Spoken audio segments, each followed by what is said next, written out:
Chapter 43. Walking Toward Eternity.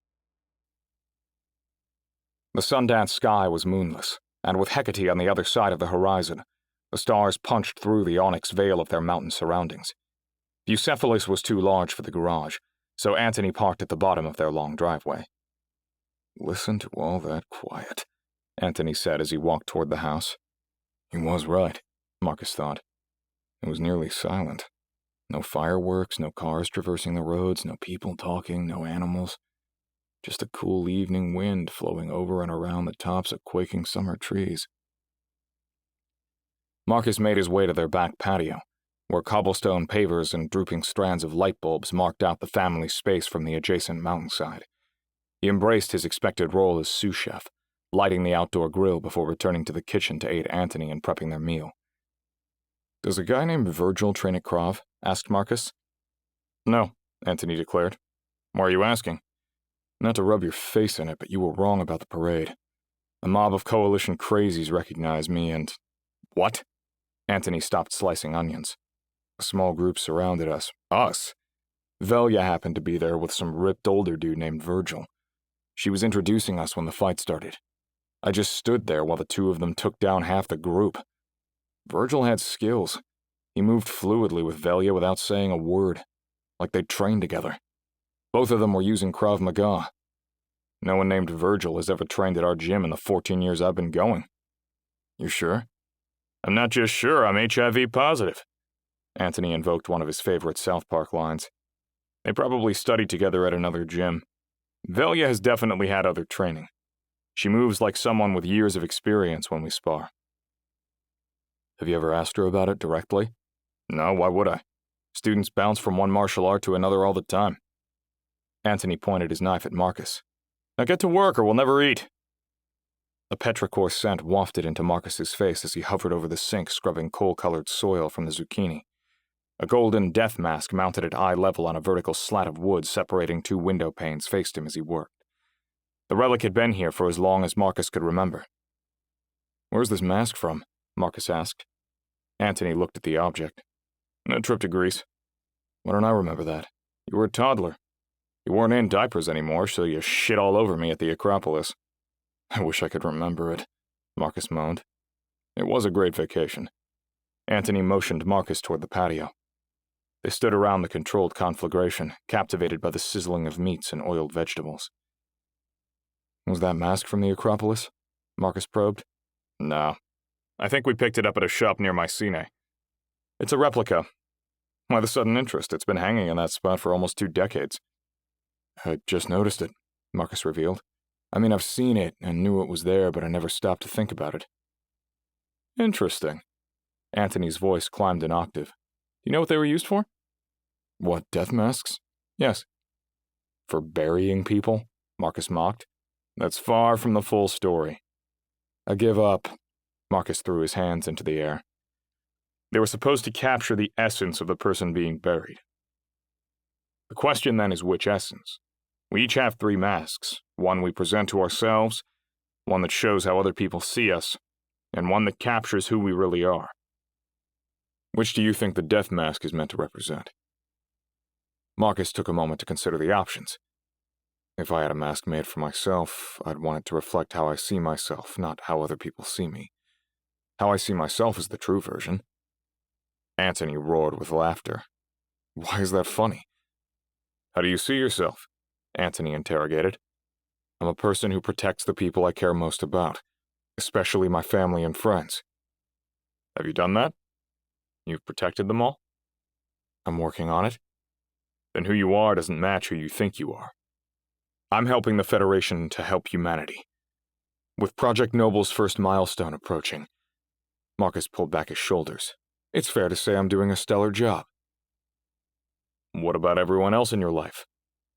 "I'm going to fight Diana to protect my kids, so they can get to know the other half of their family without her interference." "Who else?" "I'm trying to protect Monica from Benedict." Anthony raised an eyebrow. "What does that mean?" "Hannah and Benedict abuse Monica for her tech quota. They demand an amount and she does their bidding. If anyone from our cohort tries to sell units on their own, Benedict can use Monica to flood the market, and make everyone's tech worthless. That threat, and Benedict's ability to use governments as his hammer to shut down competitors beyond the black market, keeps our entire cohort in line. But Monica has all the real power. Without her, Tech Mart and its monopoly would go away, forever. I haven't been taking any tech for myself. Hold up. Why not? I joined the cohort to protect the people I care about, and I don't want to deal with Benedict. But we're getting off topic. I negotiated with Brad for my retro pay and got enough tech to cripple Tech Mart once and for all. Then I gave it to Monica. What do you expect her to do with it? Asked Anthony. What she could have done all along on her own. Leverage Benedict to give her Tech Mart and exit her life by holding a credible threat to drive Tech's price to zero with a huge supply dump. I gave Monica a nudge in that direction. That's a murder-suicide type solution, isn't it? Monica will be free from Benedict's control. What does that matter? Are you serious? Marcus fumed. Anthony repeated his question. Explain why that matters. Because then we can be together. Oh, my dear brother, Anthony whispered. Marcus sat silently, awaiting words of wisdom. She's a beautiful disaster, Anthony offered. Take all the time you need to form an opinion. Just because you don't want to hear it, that doesn't make it a lie. I've known a few people like her over the years. They're in a state of perpetual flux in the social scene, always changing jobs, partners, and locations. Deep down, she needs stability more than anything, but she hates it once she has it. She wants someone to break the boredom of her perfect life. Someone to shake the foundations of that ridiculous mansion on the hill. But once she gets what she wants, she'll move on to something else, because it's not what she needs. And your heart will be collateral damage. People like her go from distraction to distraction, leaving a path of carnage, without ever addressing the real issue that's eating at them. Which is? That despite having anything they ever wanted, their lives are meaningless. Her husband, X, Marcus corrected him again. Right. He's the same way. Money is his only god. He blindly accumulates for the sake of accumulation, with no plan to make human connections or improve the world. So don't hold out hope for Monica. She'll disappoint you. There's zero chance she'll pick you over the life she's built, abuse and all. It's a sad truth, but you can't save someone from themselves. Marcus chewed the inside of his cheek. What about Jordan? What about him? Marcus grumbled. How did hating him help protect him? He told you? That little birdie loves to sing. It was a mistake, Marcus admitted. But he keeps betraying my trust and siding against me. I've never questioned his loyalty until the last few months. Think he might be motivated by misguided but ultimately correct convictions? No way! Anthony flipped the food. How are you so sure? Leaving aside his extensive annals of failed prophecies, he's constantly altering his consciousness. There's no way he's correct. Anthony slammed the lid of the BBQ. That's a cop-out and you know it. You've seen him sober, he's the exact same person. I can't think of the last time I saw him sober. And I think you're deluding yourself to protect your ego. My ego, Marcus scoffed.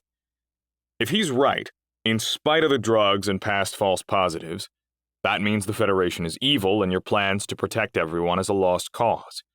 It also means Diana was right. Are you capable of staring that possibility in the eyes, free of ego? You're casting some serious stones for someone with an ego bigger than Monica's ridiculous house on the hill, Marcus asserted with air quotes. Anthony smiled. Guilty? What's your mask? How do you see yourself? Anthony folded his arms, leaning against the stone wall holding the mountainside back. I'm a person who works every day to put the anal into analytics. Marcus's laughter evaporated his anger. After being your brother and guardian, Anthony explained, I'm a person pouring myself into one of the most important projects in human history. One identity? It's my magnum opus. You've put in the hours, Marcus affirmed. The data doesn't lie.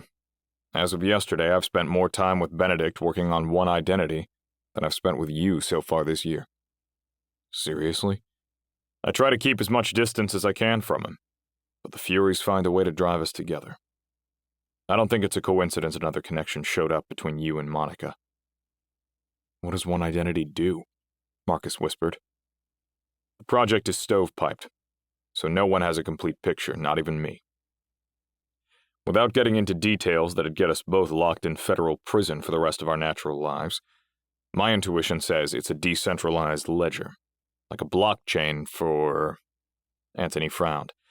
For lack of a better word, the soul. I know how that sounds, but the data types and the way permissioning has been built to utilize biometric data only make sense if the purpose is to create a digital version of a person's complete consciousness. The time horizons I was required to build into my algorithm's updates imply a projected longevity of hundreds of thousands of years. Immortality? Marcus mused. I hope not. You'd be a killjoy at parties. What? Marcus let out half a laugh. Assuming the inevitable continuation of human breeding, if you started living forever tomorrow, you'd end up as one of the few people to know other people who've died.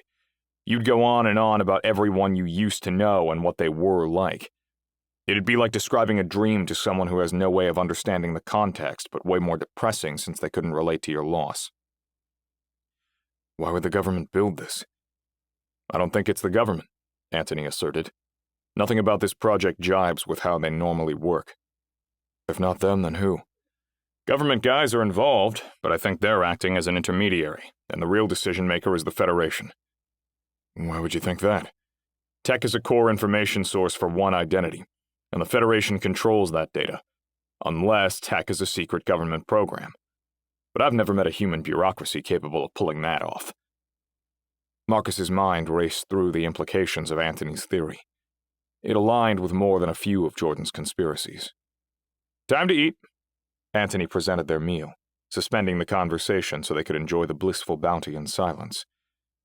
This was his first food of the day, Marcus realized, savoring each bite. It proved their father's adage that hunger makes the best seasoning. With a belly in danger of bursting, Marcus kicked back to play with his lucky coin. What was the second kind of mask we all wear? The one showing how other people see us, Anthony answered. That one is usually the scariest, because it exposes the secrets we try to hide from ourselves, but which other people see. Marcus blurted his next words. I have a secret. Don't we all? I'm serious. I've even kept it from you. Anthony rubbed his hands together. Juicy. I've been using tech for months. Marcus felt a weight lifting off his body by speaking the words. That's hardly earth-shattering news, given who you work with. Do you use it as an escape? To live another life? I've been reliving memories with Mom and Dad. Anthony had no words. I've cataloged and stored every memory I can think of with our family. Most are random, short interactions, but the longest and most vivid ones are from vacations and celebrations. How many have you stored? Hundreds. Anthony leaned forward. How real do they feel? They're more like a dream than real life. But being with Mom and Dad again has been priceless. I can only imagine. Want to try? Marcus perked up at his own idea. What, tech? Yes, I have a unit here. I hid it in the library upstairs. All you have to do is place the tech on your skin, lay back on a couch or a bed or something, and think about the memory. It automatically gets stored, then you can relive it just by thinking about it. So the memories live on the tech? I don't think so. I have another piece stashed in my car. I can access files I made with that tech using the one I've got here and vice versa. You sound like a drug addict right now. That's rich coming from you, Marcus scowled. Your brain holds memories I've forgotten, like that trip to Greece when we got the mask. You also have family memories from before I was born. If you store those, you could share them with me. Anthony was pondering the idea when Marcus talked past the sale. Should I grab the tech for you? Let me think about it. Anthony nodded slowly. I might give it a shot later tonight, we'll see. That was Mom's way of saying no. Where's the tech, if I decide to do it? Second bookshelf to the right, in a copy of Fable of the Bees. Roger, roger. Why haven't you tried tech? Are you worried Jordan's right? I don't like the idea of someone or something being inside my head. This is about your second mask? We all hide parts of ourselves from the world, Anthony lamented. Mine are too big to fit in between the pages of a book, unfortunately. Marcus gripped his coin as Anthony continued.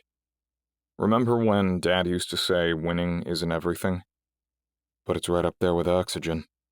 Marcus completed the phrase. It was one of his favorites. That idea haunts me. It controls a big part of my life. If Benedict's avarice is for money, mine is for winning. I can't stand losing. When I win, my whole soul lights on fire. I feel invincible, divinely guided and protected. It's why I don't care about money. It's meaningless compared to that feeling. But I want it, just as badly as Benedict wants wealth. I can't get enough. No one understands, so they call me crazy. Marcus recycled Brad's line. Crazy, but not insane. Right, Anthony laughed. Last night you said to shake off a loss, and it was solid life advice. That doesn't mean I'm capable of listening to it myself. Losing feeds a dark voice inside of me that says I'm not good enough, that I'm an imposter, that I'm a fraud. Now that is insane. It's self-doubt that I mask. That's my secret. Marcus pocketed the memento mori. I'm a hard worker, I know it. But winning comes too easily, Anthony continued.